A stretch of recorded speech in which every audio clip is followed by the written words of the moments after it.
In fact उसके कपड़े जो पहनती है उसमें से 4-5 कपड़े मैं अपनी वाइफ के लिए चुना हूँ, और उसको कहा हूँ कि इसमें से 4-5 जो कपड़े नाइट ड्रेस जो मुझे सुंदर लगे वो मेरी वाइफ के साइज में भिजवा देना। तो उसने बोला है कि पक्का बाहर आके मुझे कपड़े भिजवाएगी as a gift for my wife. मेरे को स्वयंवर का फॉर्मेट नहीं चलाना बिग बॉस के अंदर, ये अब तक किसी को पता नहीं। मैंने कॉफी मॉल से निकाली, रोज पीता था, और रूबीना ने छुपा के रखी थी। रूबीना मेरे इशारे पे कॉफी लाती थी चुपचाप, ताकि घर की कोई और सदस्य देख ना पाए कॉफी को। और राहुल वैद्य के शूज मैं पूरे टाइम पहनता था, उसके सॉक्स चुराता था मैं। उसने एक बार मुझे पकड़ लिया सॉक्स चुराते हुए, उसके पूरे सॉक्स पहने। इवन मेरे एविक्शन में उसके जूते घर लेके आया हूँ मैं। मेरे पास राहुल वैद्य के 4 सॉक्स है और एक जूता मेरे पास पड़ा हुआ है, जो मैं हमेशा, मैंने अपने जूते कभी नहीं पहने। मैंने किसी न किसी की, मेरे पास विकास की बेल्ट है, राहुल वैद्य के शूज सॉक्स, तो ऐसी दोस्तियां मजे ऐसी किए मैंने।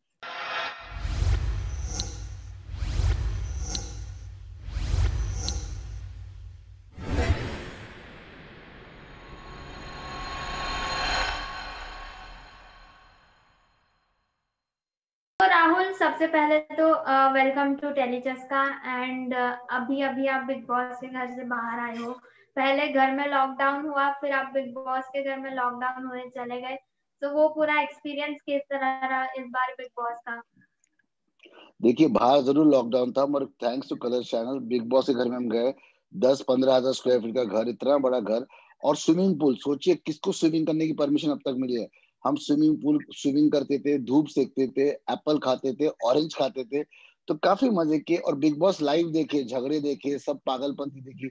मैं तो चेयर लेके बैठता था, कोई झगड़ा करता तो मैं चेयर लेके बैठता था देखने के लिए झगड़ा क्या हो रहा है। तो मैंने बिग बॉस एंजॉय किया है। ओके। तो ऐसा नजर आ रहा है कि मोस्टली ये आपके लिए पेड वैकेशन जैसा था बिग बॉस का, जिस हाँ तरह हाँ आप हाँ हाँ, हंसी मजाक ऐसे करके ही आए। था। ऐसे ही था, पेड वेकेशन में था। नहीं, I got paid for it, या दैट्स ट्रू। या ओके। एंड इसके अलावा घर में बात करें तो आप काफी ज्यादा लोगों को एंटरटेन करते नजर आए। एंड आपके झगड़े भी हमें बहुत कम देखने मिले। राखी के साथ भी आपका काफी कुछ देखने मिला, लाइक थोड़ी अनबन देखने मिली, लेकिन उनके साथ एक अलग ही एंटरटेनमेंट पूरा क्वेश्चन देखने मिला। तो वो किस तरह का पूरा सीन रहा, एक्सपीरियंस रहा? किसके साथ? राखी के साथ? हाँ। देखिए, राखी का क्या था, मेरा राखी की थोड़ी अनबन रही, क्योंकि वो बहुत ओवर पॉजेसिव हो रही थी मेरे साथ। मैंने उसको कहा कि निक्की के साथ, कोई भी मेरे दोस्त, सब लोग से बात करूंगा, बिकॉज मेरी, जब मेरी मम्मी और मेरी मेरी धर्मपत्नी मुझे मना नहीं करती किससे बात करे, तो राखी ऐसी कोई होती नहीं है। और राखी कोई मेरी पुरानी दोस्त नहीं है, राखी एक अच्छी लड़की है, मैं कभी उसके खिलाफ नहीं हूँ। पर उसको मैंने सिर्फ 2 बार मिला उसके पहले, वो भी शूट्स के लिए, कोई एक कॉमेडी सर्कस के लिए और एक कोई कलर्स का प्रोग्राम था उसके लिए मिला था। उसके ना कभी बाहर उसको भी मिला नहीं, कभी उससे मैंने फोन पे बात भी नहीं कभी की है। हमने सिर्फ शो में एंट्री करते हुए तय किया था कि हम एज अ फ्रेंड जाएंगे अंदर और साथ में खेलेंगे, बस यही तय किया था हमने। तो हम लोग बैक स्टेज पे थे जब सलमा में हमको इंट्रोड्यूस करे थे, तब तब बोला साथ में हम्म। जाएंगे एज अ चैलेंजर। बस वहीं तक था, वहां से उसने इतनी पजेसिव की, पता नहीं क्या उसको, पता नहीं मेरा क्या हो गया। तो मैं बहुत चिढ़ता था उस बात पे, तो बहुत वो मुझे चिढ़ाती, उससे बहुत इरिटेट होता था मैं। Yes yes. एंड इसके अलावा निकी के साथ काफी अच्छी आपकी दोस्ती देखने मिली हमें। एंड निकी के ऊपर काफी सारे इल्जाम लगाए गए बिग बॉस के घर में कि उनके कैरेक्टर के ऊपर सवाल उठाए गए। तो उसके ऊपर आपका क्या टेक है? किसने उठाया कैरेक्टर पे सवाल? मुझे लगता है निक्की के कैरेक्टर पे किसने सवाल उठाया। काफी सारे लोग बोल रहे थे कि निकी कोई आता है तो उसके साथ चिपक जाती है। पहले जान के साथ थी, एंड देन ऐसा? फिर मन्नू मनु की आई। बात की होगी, हाँ। तो तो ऐसा निक्की का स्वभाव नहीं, निक्की बहुत अच्छी लड़की है। वो गेम में इतनी घुसी हुई है, उसे बाहर की दुनिया पता ही नहीं है। वो एक मूवी थी इंसेप्शन, लियोनार्डो कैप्रियो की, उसमें सपने में सपना, सपने में सपना होता था। वैसे निक्की को गेम के सिवा कुछ पूछो कि भारत की राजधानी कौन सी है, वो जवाब दे नहीं पाएगी। उसको पूछो न्यूयॉर्क कौन से देश में, बता ही नहीं पाएगी। उसको सिर्फ गेम और गेम और गेम का ही था। मगर उसको मेरी खास फॉन्डनेस थी, वो मुझे बहुत फनी पाती थी, उसको लगता था मैं बहुत फनी हूँ। और वो एक मराठी भी थी, तो हम लोग का मराठी मराठी कनेक्शन भी था। और उसको she to find me very funny. बाकी लोगों का जरूर इंसल्ट करती, मेरा कभी इसने इंसल्ट एक बार भी नहीं किया। इनफैक्ट कभी मुझे गुस्से से देखा तो सॉरी भी आके बोला है। एक ही बार उसको कुछ कहना था, उस बोली राहुल जी मैं आपकी इज्जत करती हूँ, आप इस मामले में बीच में मत पड़िए, बस इतना उसने कहा था। Otherwise she was very nice to me. उसका कैरेक्टर तो बेदाग है, because just because she looks hot, वो अच्छे कपड़े पहनती है, मतलब उसका कैरेक्टर खराब होना जरूरी नहीं है। जरूरी नहीं कि वो हाँ। एक साड़ी पहने और अच्छी कैरेक्टर की हो जाए। उसी लोग जलते हैं उस पर, बिकॉज उसकी आउटस्टैंडिंग ड्रेसिंग रही है। इनफैक्ट उसके कपड़े जो पहनती है उसमें से 4-5 कपड़े मैं अपनी वाइफ के लिए चुना हूँ, और उसको कहा कि इसमें से 4-5 जो कपड़े नाइट ड्रेस जो मुझे सुंदर लगे वो मेरी वाइफ के साइज में भिजवा देना। तो उसने बोला कि पक्का बाहर आके मुझे कपड़े भिजवाएगी as a gift for my wife. तो चलती फिरती वाओ। दुकान थी वो चलती फिरती दुकान थी, रोज इतने अच्छे कपड़े पहनती थी, हम लोग चूज करते भाई ये कपड़े अच्छे ये। तो उसको 4-5 कपड़े मैंने चूज किए उसके जितने दिन में मिला था। तो शॉपिंग भी हो गई बैठे बैठे बिग बॉस के घर में। सही है। इससे अच्छा तोहफा और क्या हो सकता है बिग बॉस के घर में। हाँ वेल, हाँ। इसके अलावा अभी हम देख रहे हैं कि जैस्मिन और अली का जो है वो किस तरह का रिलेशन था, और आपको क्या लगता है जैस्मिन और अली का रिश्ता किस तरह का रहेगा? देखिए उनका रिश्ता बिग बॉस से पहले शुरू हुआ है, शायद बिग बॉस के टाइम पीक पे आया, मगर मैं कितनी भी कोशिश साथ में लाने करूं, मगर मैं कोई स्वयंवर का फॉर्मेट नहीं चला रहा हूं बिग बॉस के अंदर। मैं सबकी शादियां तो नहीं करा सकता। और वो लोग बहुत होशियार है, उनको पता है कि इस फॉर्मेट पे वो लोग बात नहीं करेंगे, वो लोग जो कुछ कर रहे हैं बाहर आके करेंगे। वो लोग ने बहुत सारे हॉलीडे साथ में किए, वो लोग साथ में घूमते हैं, रहते हैं, फिरते हैं। उनकी पर्सनल लाइफ में कहा माँ बाप से बात करके उनको लगता है तो वो उस पर कुछ करेंगे जरूर। मैं उसका पार्ट हूँ, शादी में मैं लड़के की तरफ से भी रहूंगा लड़की की तरफ से भी रहूंगा। तो आई बी वेरी हैप्पी, उनकी अगर शादी होती तो मुझे बहुत मजे आएंगे। Okay, okay. एंड घर में बाकी सारे सदस्य भी हैं, तो आपके घर में कौन दोस्त बने हैं और कौन दुश्मन बने हैं?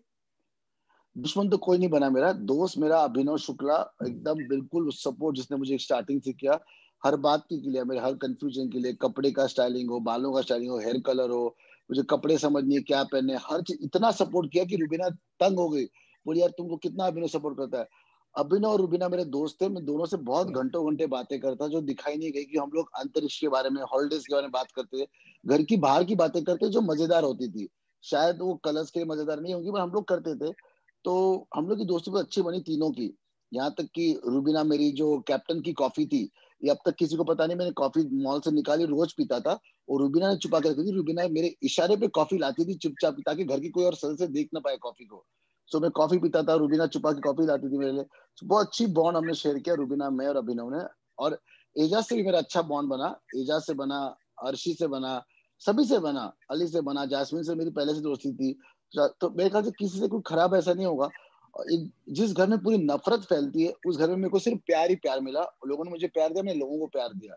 बिग बॉस के इतिहास में कभी ऐसा होता नहीं कि नफरत के घर में किसी एक व्यक्ति हाँ। को इतना प्यार मिले। यस, बिल्कुल। एंड रुबीना और अभिनव का जो बॉन्ड है उसके बारे में बात करें तो उनके बीच काफी सारे हमने झगड़े भी देखे हैं, प्लस उनका रोमांटिक वाला थोड़ा मूवमेंट्स भी देखा है। तो उसके ऊपर आपका क्या टेक है, लाइक उन दोनों का रिश्ता किस तरह का है बिग बॉस के घर के अंदर स्पेसिफिकली? बिग बॉस के घर में जो रिश्ता है उससे कोई मतलब नहीं है मेरे को, मैं उनको जानता हूँ बहुत अच्छे से।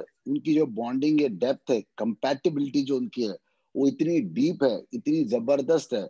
अगर आज रुबीना इस शो में यहाँ तक पहुंची तो अभिनव के मेंटल सपोर्ट से भी पहुंची हो, आगे भी जाएगी तो अभिनव की सिवा नहीं जा सकती। ये रुबीना भी मानती है, सब मानते हैं। अभिनव की अलग फैन फॉलोइंग है, रुबीना की अलग फैन फॉलोइंग है, और दोनों एक दूसरे के मोहताज नहीं है फैन के वोट्स के लिए, किसी चीज के लिए। और दोनों की कंपैटिबिलिटी इतनी जबरदस्त है, प्यार जबरदस्त है। ऊपर ऊपर झगड़ा जो होता है वो बिग बॉस में होगा ही, इतने दिन आप फ्रस्ट्रेटेड एक साथ बैठे हो। लोग सोचिए लॉकडाउन में मियाँ बीबी झगड़ा करके डिवोर्स लेते थे, ऐसा भी हुआ है। यहाँ सिर्फ क्या है, मियाँ बीबी का छोटे मोटे नोक झोंक हो रही है और कैमरा सामने है। हर घर में तो कैमरा होता नहीं है, पर उनका रिश्ता बहुत जबरदस्त है। उनका as a couple they very powerful and very attach couple, मतलब बहुत जबरदस्त जोड़ी उनकी है, जो मैंने बहुत नजदीक से देखा है।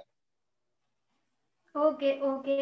एंड इसके अलावा बिग बॉस के घर में काफी सारे झगड़े होते हैं, लेकिन आपको हमने झगड़ों में नहीं देखा, बल्कि आपका एक अलग ही रूप देखा, आपको काफी ज्यादा एंजॉय करते हुए देखा। तो आपके लिए उस घर में एक मेंटल पीस बनाए रखना कितना टफ था? बहुत टफ था मेरे लिए, बिकॉज इतना लोग चिल्लाते थे हर वक्त, तो मैं कहाँ जा, इसलिए मैं बाहर बैठता था बीन बैग पे।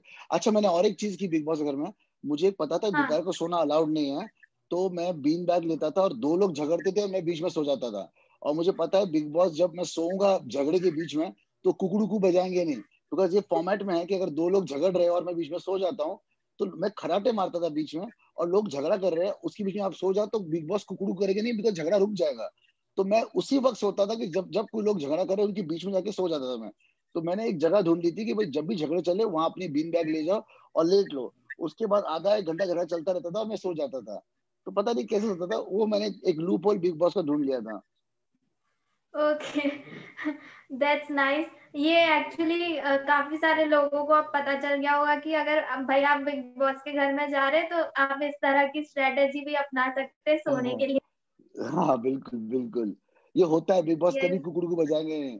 अगर दो लोग चिल्ला रहे, चीख रहे, गाली दे रहे, तो बिग बॉस कुकड़ू बजाने से तो वो पूरा सीन टूट जाएगा ना।